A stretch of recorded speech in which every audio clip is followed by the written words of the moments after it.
This is the story of a guy named J-Red who moved 3,000 miles away from home. He once was homeless, now he lives indoors, but he still has no dough. Here is the story, still about J-Red, with a bunch of imaginary friends. He needs to get a job or find a hobby, 'cause he's creeping out his flatmates and his mom. A crazy guy, this crazy guy, it's the way he became the crazy guy. I promise I have friends. Welcome back to Amazingly Average, the show with advice for amazingly average authors and actors. My name is John, and I just killed a callback. It felt so good. I was also a champion at eating spinach as a kid. Just call me Popeye. Pretend that I have massive forearms. The fact that it tasted like nothing made it so easy to eat, my parents were baffled. Today's tip is for the amazingly average actors out there. FAA. Fictional Angry Apples. Hey you. Yeah, you.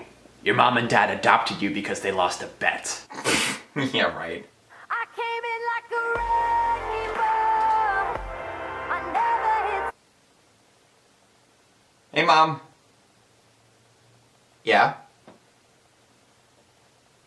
Why should I sit down? Oh God, I hope they didn't find my nudes. I'm what? Over a game of Twister?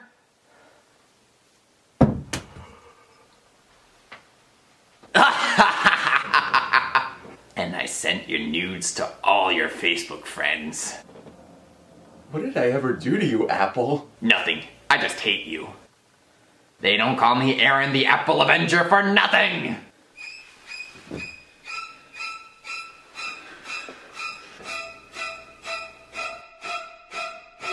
You will rue the day. Put me down. What have you done to my beautiful mug, you psychopath?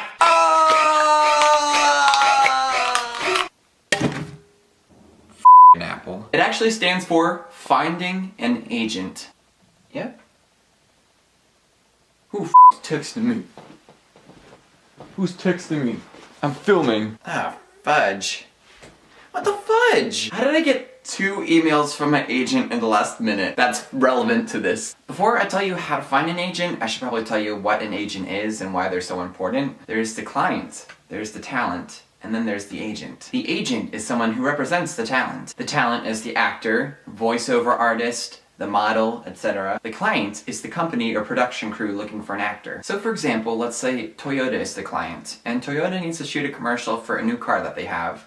They're going to think about the commercial they want to shoot, then they're going to reach out to the agent and ask them what talents that they have that would fill the roles for this commercial. The agent will then look at their talent roster and think about who would fit these parts and then send that along to the client. The client, Toyota, would then look at the list that the agent gave them and decide which of the talent on that list they would like to audition for these parts. Now we know about clients, agents, and talent. Now most agencies have a list of materials that they want you to submit when you're applying to be a part of their roster. A headshot, a resume, a reel, a website, and a cover letter. Now, this video would be like half an hour long if I talked about all those different parts. I've already done a video about headshots. So, I'm just going to focus on finding an agent right now. Now, if you have no experience at all, like no credits, no headshot, no resume, there are some agencies that will take you, but it's usually good to at least get a little bit of basic experience first. So audition for a community play, do a student film. So when you're reaching out to that agency,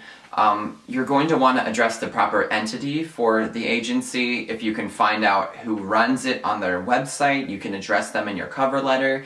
If you don't, then you can just use the neutral, "Dear Sir or Ma'am with blank talent agency." So if you get any interviews, try to prepare a list of hypothetical questions that they might ask you, which is something that I did, where they might ask you, what are your goals as an actor?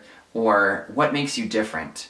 If you can prepare a couple Miss America pageant-like answers that can help alleviate some of the stress of an interview, and more importantly, prepare some questions that you have for the agency. This is a two-way interview because that working relationship is something that needs to be mutually beneficial. If you take nothing else away from this video other than this sentence, this is it.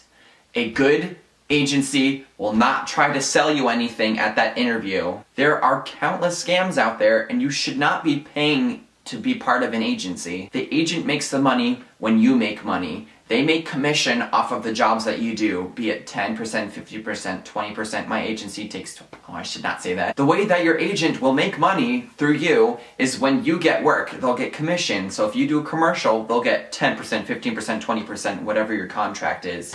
Now I'm gonna tell you about a bad interview that I had. When I moved all the way here from Pennsylvania, I reached out to 4 different agencies. I heard back from all 4 of them. I decided to interview with 2 of them.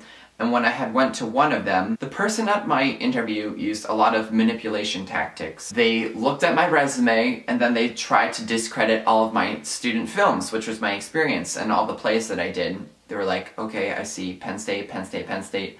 What is NSCENE? And I explained, okay, that is some Emerson students that have their own little production group. And he's like, okay, so you just have student films. Okay. And then he went through and he literally pulled up his roster of talent, looked at their headshots, and then he would look at them, looked at me, did this thing with his chin, looked at them, looked at me. And he's like, no, we have a lot of people like you. We might be able to work with you. He was like, what do you want from me? And I was saying, I need someone that's gonna help get me jobs. And he's like, and how am I supposed to get you jobs? And I wasn't sure what to say. So he's like, do you know what an agent does? And, you know, truthfully, I didn't have a perfect understanding of what an agent does. So he explained it to me, but extremely condescendingly. And then after the interview, he said, okay, I'll level with you. I like that you're dedicated, so I'm gonna need you to promise that you're going to stay in this particular town that I interviewed in for a year. We're gonna have you do a mandatory headshot session, which is gonna be $300 because we like all of our talent to be photographed the same way. And by the way, the headshots look terrible because they cut off the top of your head. We're gonna have a $150 mandatory tech fee for setting up your casting profiles and your on our website. And then there's a mandatory $400 boot camp class that we have all of our talent take, which meets once a week for 8 weeks. $400 for 8 stupid classes in a boot camp in their agency. There was some other fee in there too, but I don't remember what it was. And at the end of the interview, I felt like I wasn't worth very much, and that I had to grab this deal that they were giving me because he was cutting me off. He was saying, I won't charge you $300 for this other thing because I like you. So at the end of the day, it was something like $750 that I would need to pay this agency just to be on their roster. Not even to like have a commercial yet or like any sort of jobs. And I didn't even have a place to live yet. So he was asking a lot of me. So I called my dad and I was talking to him about it, and he's like, yes, this is complete horse shit, John. Why would you do that? Go with the other agent that you interviewed with, which thank God is my agent now. Needless to say, I chose right. Your agent will only get paid as much as you get paid, so they're gonna want to get you as much work as possible. So it's really meant to be a great working relationship between the talent and the agent. And make sure you have fluid communication with your agents and it's very breezy because some things are time sensitive. Knock knock. Who's there? A literal cheerleader. Give me a tea! Thank you. Holy moly, that was a lot of talk about agencies. If I didn't answer some of your questions, just feel free to reach out to me on Facebook or Twitter and I'll do my best to answer as much as I can about my own personal experience and whatever else you might have. And now it's time for... What's in John's mug? Apathy. If you like this video, then avoid scams and find your perfect agency. If not, then buy a bushel of apples. Amazingly average. Oh, shut the pup up. This is my dog, Bark. Bark is getting old. That's interesting. Come on, Bark Howard. Anime conventions are not about being the best at anything, or even being good at anything. It's about enjoying whatever life throws at us. I wonder if bananas are more sensitive than jerk-faced apples.